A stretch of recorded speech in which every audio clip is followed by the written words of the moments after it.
Hey guys, if you enjoyed the videos on this channel, be sure to check out my second channel as well for funny videos and highlights. The link will be in the description. Tensions are rising. What is Blizzard doing right when it comes to World of Warcraft at the moment? The storytelling. Regardless if you approve of certain game mechanics such as the legendary system or world quests or the essence of the gameplay of Legion itself, I think we can all agree that one thing that Blizzard is definitely doing incredibly well is the narrative and the story, especially when it comes to portraying them in their cutscenes. Each cutscene in of itself improves upon the previous cutscene and just holds so many things to take in and analyze. What is most interesting about these new epilogue cutscenes is that the previously less involved and secondary characters are now shining in the spotlight, not just in intuitive quests that we do, but also in cutscenes and cinematics themselves, such as Varrick finally appearing in a cinematic when Battle for Azeroth was released. This gives rise to many opportunities for the game's storytelling, now that many more characters are able to shine in the spotlight. In the Horde epilogue cutscene, we see Varrick and Bane conversing and cheering as the champions of Azeroth manage to thwart the threat of the Legion. And what I like most about this scene is how cheery and optimistic Bane is when he's making his toast. He takes pride in the fact that they vanquished a foe that laid waste to thousands of worlds, while also remembering the great sacrifice that came of it as well, the death of Vol'jin and many others. As he says this, everyone cheers, but not Sylvanas. In that little cutscene alone, we see more of a reason as to how Bane is just like his father, in the sense that not only is he a selfless and charismatic leader, but also one who never takes his victories for granted. And we also see Varrick agreeing with him as he makes his toast, and also we see the two exchanging jokes. Clearly they have a good friendly bond, which mirrors the relationship that Cairn and Thrall had prior to him taking off the mantle of War Chief and going off to do whatever he's doing with their elemental spirits. Meanwhile, however, Sylvanas, the War Chief, who most already see in a shady spotlight, becomes even more shady in this cutscene, where instead of congratulating her troops and inspiring them as Bane was doing, she instead is just silent at the head of the table until Gallywix waddles his way over to her with the idea of mining Azerite.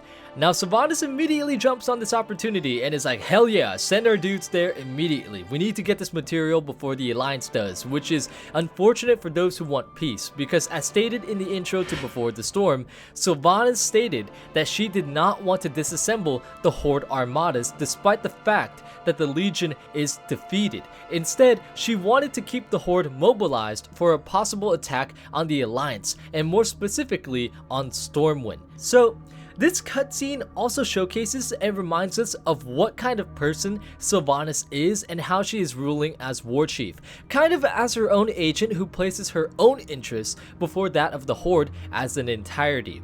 Now, I'm not saying that she is a villain or Garrosh 2.0, because I do not want that happening. That would be way too repetitive, so don't think that I want that happening. What I am saying is that the way that we are seeing certain events and the way that we're seeing her right now is just extremely shady, because she is not acting as the War Chief in Thrall's new Horde should be acting. In fact, Bane is the one who is acting as a true War Chief should, and if this wasn't a World of Warcraft and people were actually trying to vie for peace and negotiations, then Bane would have been War Chief the minute that Vol'jin died. He has always been level-headed and extremely honorable, and I am so glad that he had a chance to speak here in this cutscene so that more people can recognize that he is a very awesome character. However, Bane didn't become War Chief because we players need content, and that content involves pink skins and green skins duking it out. So Sylvanas instead becomes War Chief because with her at the head of the table, it is much easier for tensions to sour, just like they are right now. And also with the Horde now immediately mining Azerite in patch 7.3.5, again, tensions are souring. I really do enjoy how these cutscenes focus more on the secondary background characters who are now getting the opportunity to shine in the spotlight, but it's also really unfortunate to see that the Horde once again are being painted as the bad guys, because most of them are actually really honorable dudes. They're just following orders under someone who is power hungry or selfish, or who should not be in a position that they are currently in. Again, I'm not saying that Sylvanas is a Garrosh 2.0, but with her endeavor in Stormheim, her lust for immortality, and how she acted in this cutscene, it certainly would be wise to keep an eye on her, which is precisely why in the novel Before the Storm by Christy Golden, which is going to come out soon, Sylvanas notes that Varrick gives her a piercing stare that she realizes is a stare that basically says, if you step out of line, I'm gonna give you that famous Sarfang cleave. Varrick would not do that to Vol'jin, Bane, or Thrall because they had the interest of the Horde as a whole in their minds at all times. Sylvanas so far has only proven the opposite from what we can see in the game and in these cutscenes. Really, the only thing that she did that goes against this is when she saved Vol'jin and when she took the lead on the Broken Shore at the start of Legion.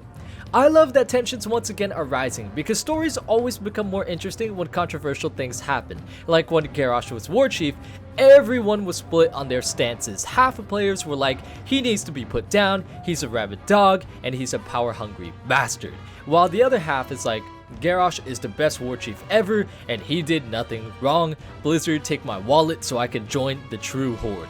Narratives that divide the player base into having different perspectives is amazing because it gives rise to debates and speculation about which act is right or wrong, or which character is in the right or wrong, which ultimately strengthens the social aspect of the game and makes the story much more intriguing. Battle for Azeroth will definitely have many issues for players to address, as not only is the inevitable coming of the Void drawing closer, but instead of doing the smart thing and trying to prepare for that and pooling our resources together, the Horde and Alliance is instead at each other's throats, with internal strifes riddling the Horde through and through, just like in Mists of Pandaria, except on what we can see so far on a bigger scale and with more players on the table.